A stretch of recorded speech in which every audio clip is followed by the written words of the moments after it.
नमस्कार मित्रों, हमारे जो आज का विषय है श्री मल्लिकार्जुन खड़गे जी जो मेंबर ऑफ पार्लियामेंट है वो ऑन द वे है।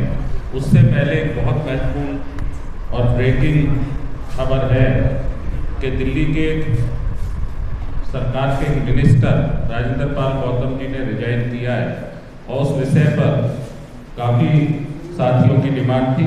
इसलिए हमारे प्रदेश कांग्रेस कमेटी के बहुत सम्मानित अध्यक्ष चौधरी अनिल कुमार जी उस पर एक आपको संबोधित करेंगे, चर्चा करेंगे और जो भी बात है यहीं से करेंगे। मैं चौधरी अनिल कुमार जी से रिक्वेस्ट करूंगा कि वो अपनी बात मीडिया के साथ में को रखें।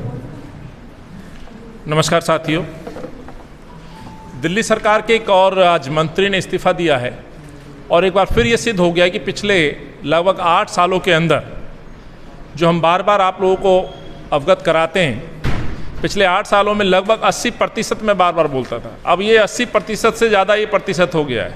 एक मंत्री का और इस्तीफा हुआ है।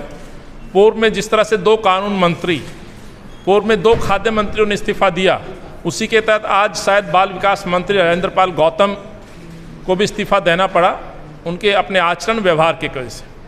लेकिन सवाल ये उठता है कि 8 सालों के अंदर दिल्ली के मुख्यमंत्री ने लगभग 3 बार शपथ ली, भगवान को, ईश्वर को साक्षी मान करके कई बड़ी दुहाइयाँ दी और अरविंद बार बार अपने आप को ईमानदारी का सर्टिफिकेट देते रहे, आपसी मोहब्बत सौहार्द की दुहाई देते रहे, एकजुटता की दुहाई देते रहे।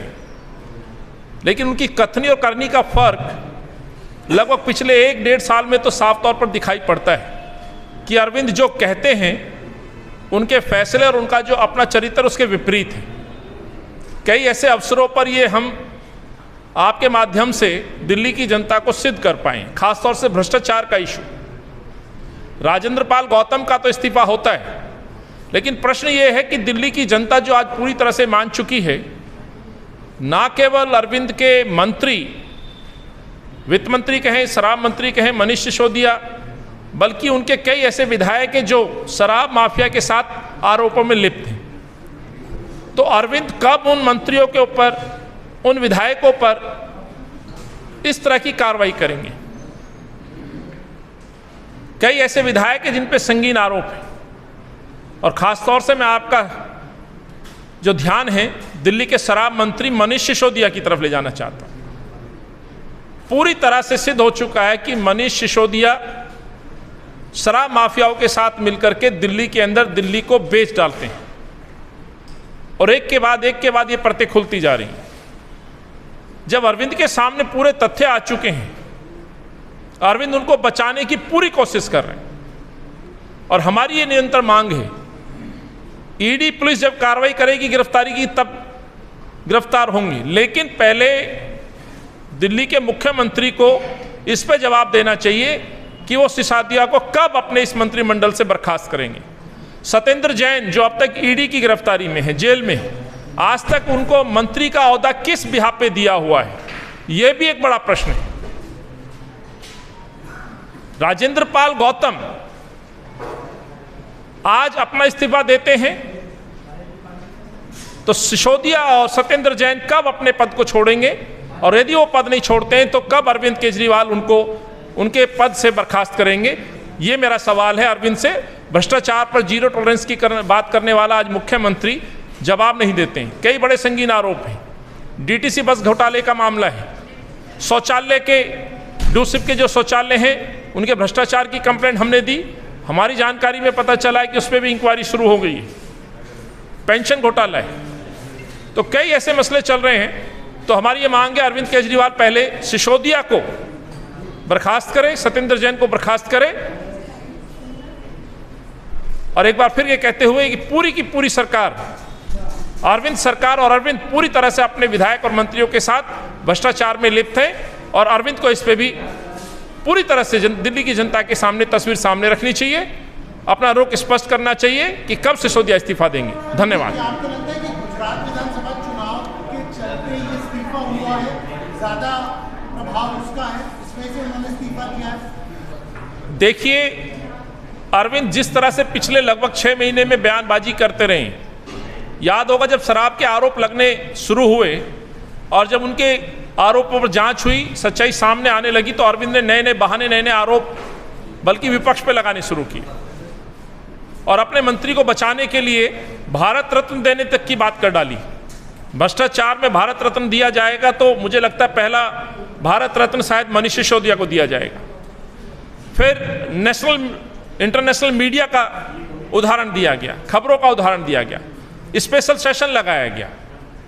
सो आप यदि अरविंद के इन पैतरों को देखो तो दो बड़ी बातें कि अरविंद अपने बचाव को लेकर के आज तक मंत्रिमंडल में शामिल नहीं हुए। मुख्यमंत्री तो हैं लेकिन किसी भी विभाग के मंत्री नहीं है। क्यों, ये बड़ा प्रश्न है। स्वाभाविक है, कहीं रणनीति के तहत उन्होंने अपने आप को दूर रखा है और दिल्ली को लूटने के लिए मनीष सिसोदिया जैसे भ्रष्ट मंत्रियों को अब तक रखा हुआ है। हवाला व्यापारी, हवाला के मामले में लिप्त सत्येंद्र जैन को आज तक कंटिन्यू रखा हुआ है। ऐसा कैसे संभव है कि कई महीने से एक मंत्री जेल में है और उसको अरविंद अभी तक हटाते नहीं है। गुजरात चुनाव में जिस तरह से चीजें चल रही है, स्वाभाविक सी बात है, हम बार बार ये बात बोलते हैं कि अरविंद संघ और भाजपा के इशारे पे जिस तरह से आगे बढ़ रहे हैं, कहीं ना कहीं वो विपक्ष को कमजोर करने की कोशिश कर रहे हैं और पूरी तरह से सिद्ध हो चुका है कि अरविंद जहां जहां जाते हैं वो भाजपा की मदद के लिए जाते हैं।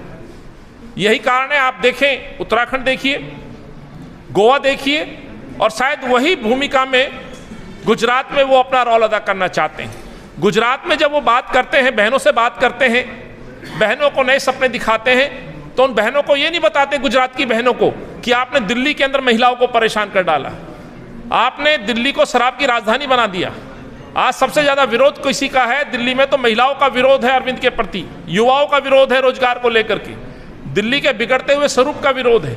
16 लाख राशन कार्ड पेंडिंग है, पेंशन अभी तक अटकी पड़ी है, पक्के मकान का जो वादा था वो अधूरा पड़ा है।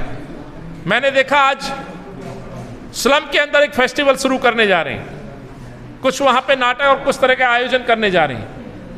मैं कहना चाहता हूं उन लोगों को, स्लम में रहने वाले लोगों को रोजगार और मकान चाहिए जो कि अरविंद नहीं दे पाया।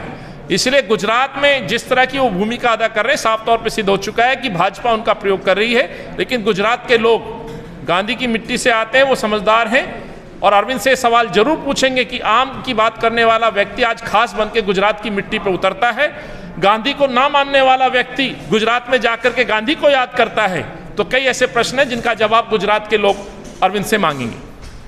धन्यवाद।